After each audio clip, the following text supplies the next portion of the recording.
This is Anatomy of Success, and I'm your host, Steve Wohlenhaus. And this week, how to be more satisfied at work. Glad you joined us. Let's get started.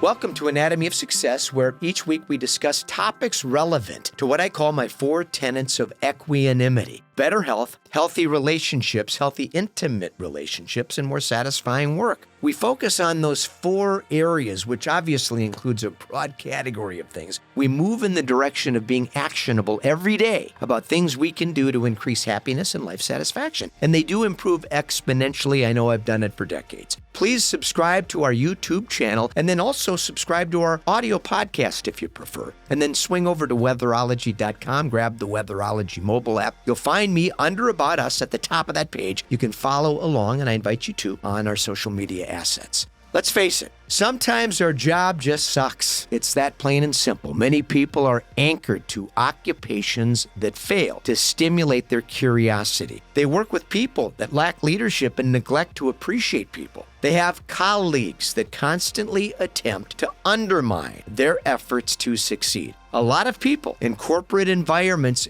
do the dance that helps preserve their perception of stability and prevents other people from achieving their ambitions. This perpetual trap is exhausting and creates a myriad of emotional limitations. I've had the good fortune of being self-employed as my business has been around for almost 40 years. I started my company early and created a remarkable life based on the freedom, financial flexibility I desired for myself and for those people I work with. And I argue that essential combination will make life much more satisfying. Now, unfortunately, many people aren't as lucky. It's easy to get stuck in a job we dislike because the risk of moving on seems overwhelming. We get comfortable, and so we make concessions to appease our discontent in the name of security. The irony is that our perception of security is often based on the idea that our present job is secure. Not so, as we've seen over the past several years. Most businesses have no inhibitions about letting people go if it serves their bottom line. So, how do we make work more satisfying or discover new opportunities that are more conducive to our sense of professional ebullience?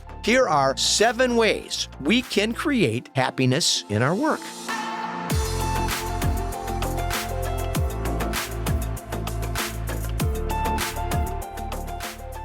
Assess and address. Once work starts to become an inconvenience and something that demands too much time and energy, we start to drift in the direction of feeling resentful and angry. Top performers often take on more responsibility and receive little reward for their efforts. Once this imbalance tilts in the direction of diminishing quality of life, stress and anxiety dominate. And it can be difficult, but we need to have candid conversations with people in leadership to address our dissatisfaction. If leadership is receptive, we can make progress. If not, we're working at the wrong organization, and I hate to tell you that.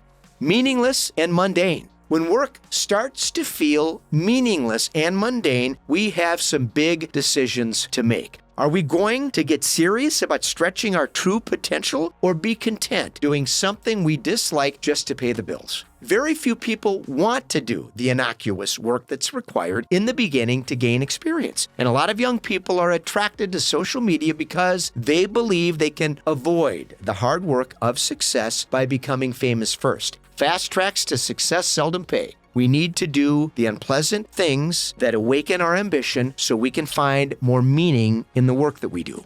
Mastery and patience. It's difficult to get paid well until we develop the skills required to earn a remarkable living. The good news, we don't need anybody's permission to do that. We can make that happen. We can decide anytime to invest the time, effort, energy into becoming proficient in some area of expertise. Then it's creative, hard work, ambition, drive, determination, all those things that we resolve to do that differentiate us from the crowd. We live in a world enamored with shortcuts. Everyone wants to get there quick. That mentality and long-term work satisfaction are highly incompatible.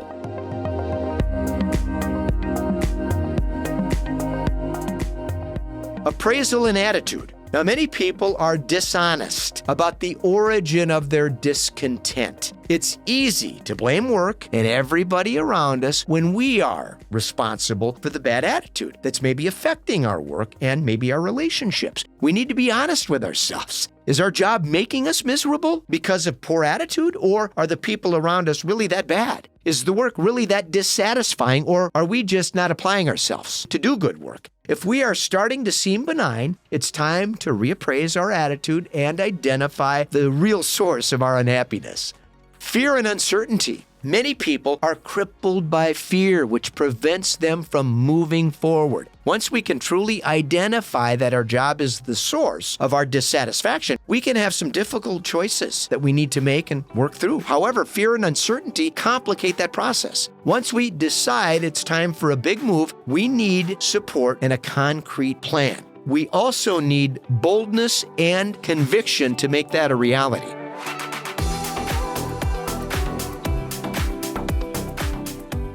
The unavoidable. Most people want a better life, more satisfying work, and more money. However, most people are unwilling to make the supreme sacrifices necessary to make that happen. We need to walk away from a high-paying job if necessary, start from scratch, pursuing something more aligned with our purpose. We may make less money. It may take many years to create a new career, but the long-term implications are severe enough to justify that decision. Excellence and professional satisfaction, it's going to take time, patience, effort, but it inspires our soul.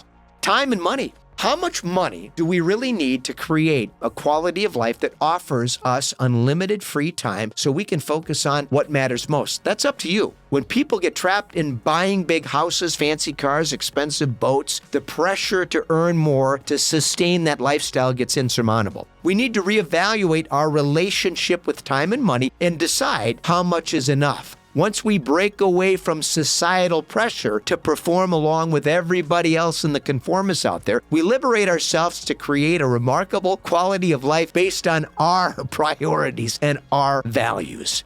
Glad you joined us this week. Let's get serious about success, defining it for ourselves, and creating the financial freedom, flexibility we all desire for ourselves. I'm Steve Wohlenhaus, and this has been Anatomy of Success. Come back next week. Until then, let's stay focused, let's stay positive, and let's stay optimistic.